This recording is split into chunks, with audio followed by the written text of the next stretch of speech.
Firers, move forward.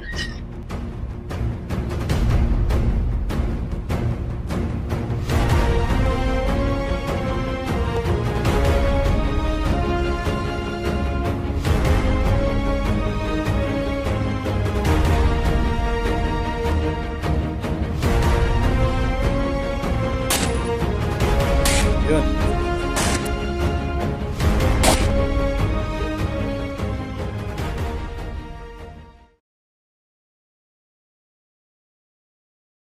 Yung buntag ninyo, mga sir. Before tayo mag-start sa firing is replace na ito mga safety. Kaya importante kayo na sa tuwa bilang usa ka gun holder. So, first is yung range layout natin. So, muna itong firing image at itong firing range. So, bago tayo mag-start, pinaila ko ninyo, ako di si Ray. Sabi niyo, usa ko ka gun safety instructor dari sa NPC firing range. Bali ako mag-assist sa inyong actual firing karon or demonstration sa inyong firing. So, muna itong image sa itong firing range, ang dagway sa itong firing range. So, makita na to sa tubangan is ang backstop. Then may target paper tayo, 4 na target paper at yung mga plates. So, yan yung mga target natin. So, dito sa gilid, ito yung tinatawag na berm.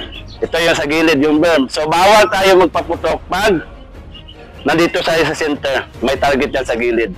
Dapat kung saan tayo tayo, so doon lang straight ng target paper natin. Para yung bala, doon pupunta sa may backstop. Next is yung firearms law. The firearms law is the Republic Act 10591, the Comprehensive Firearm and Ammunition and Regulation Act. So, ang balaod naghatag og katungod sa tua bilang usa ka sibilyan na maghandle og usa ka armas, pinaagi lang sa pagdepensa sa atong kaugalingon. The major parts of the gun. So now, this is the 45 caliber 1911. Bilang kita nga gahandle og gun, dapat kay balota sa mga parts sa usa ka armas. Dapat kasi kabisado ta. Kay tanan part sa naana sa mga trabaho. So, 1911 low capacity. Pag low capacity, ibig sabihin yung magazine niya is naka single stack o makatidad na siya og 8 rounder. Yung high capacity, yung mga high cap, musulod siya og mga 15 to 18 rounds na bullet. So, ito is single capacity. Major parts of the gun, first is the front sight.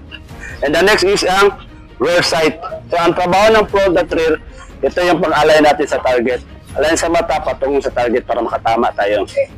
So, next is this one. This is the slide. Ito yung slide. Remember, yung barrel natin is semi-automatic. Pag-insert na magazine, isang kasa lang ni, then tuloy-tuloy na yung putok niya. So, this is the slide. And next is this one. This is the barrel. This is the barrel. Ang sa tubangan is the muzzle. And the next parts, this is the trigger guard. Yung sa ilalim ng trigger guard is a trigger. Andito naman sa gilid, ito yung magazine release button. So ito yung i-press natin para lalabas yung magazine. So next is this one. This is the grip. So kailangan dito tayo hawak. Dapat naka-high grip siya. This is the grip. So ang ilalim, the magazine well. And the next is sa likod ng grip. Ito yung grip safety. Kailangan i-press mo to para pag pull ng trigger, papalo yung hammer. So, this is the grip safety and the side safety. Kailangan naka-down yung side safety, naka-press yung grip safety para papalo yung hammer niya. Doon. The next is ito yung tinatawag na hammer. Ito yung papalo ng firing pin papunta doon sa ammunition ng barrel, ng bullet. So, next is this one.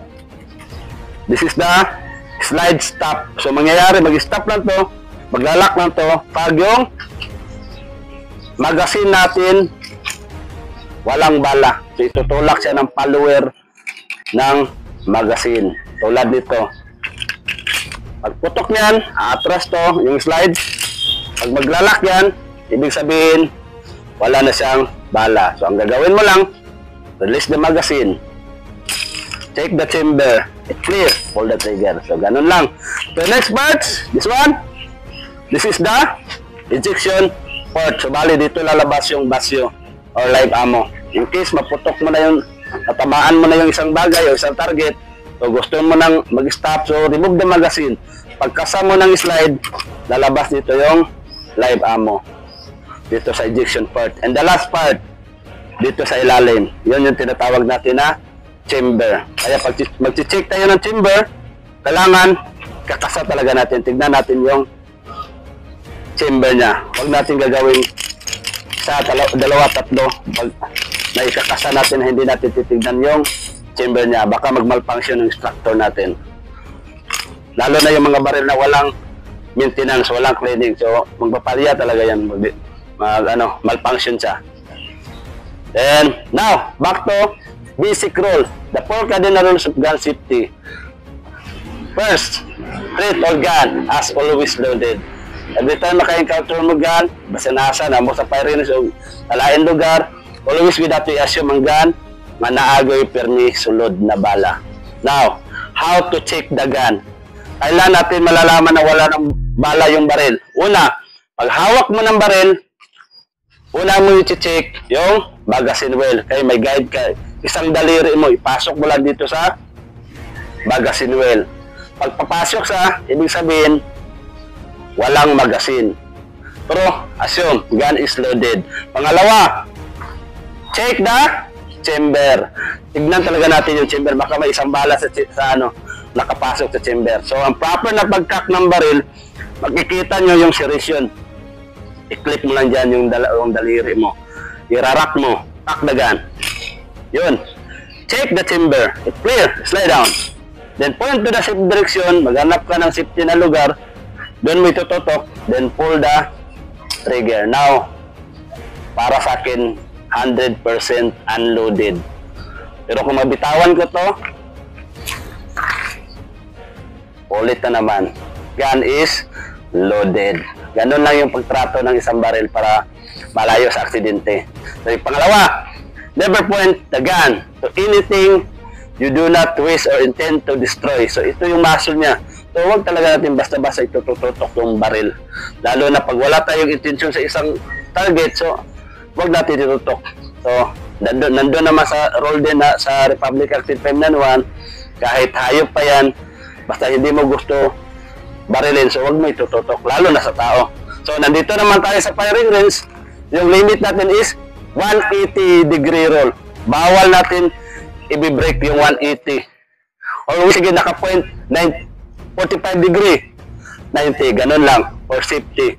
Kasi, may mga shooter sa gilid, tulad sa atin ngayon, 4. So, bawal natin isi-swing yung barrel.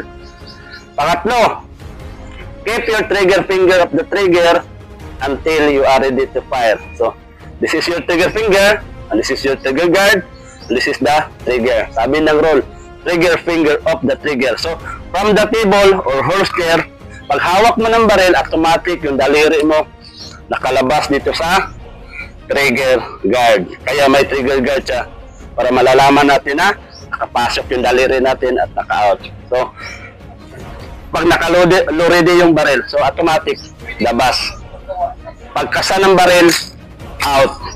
Pag aim, sa target, the time na, pag ready ka na, ito yung oras na pwede mo na ipasok yung daliri mo, then fire when you're ready. Ganun lang kadali. Then, yung last is be sure of your target and what is behind or around it before firing. So, dalawang klase yung target natin.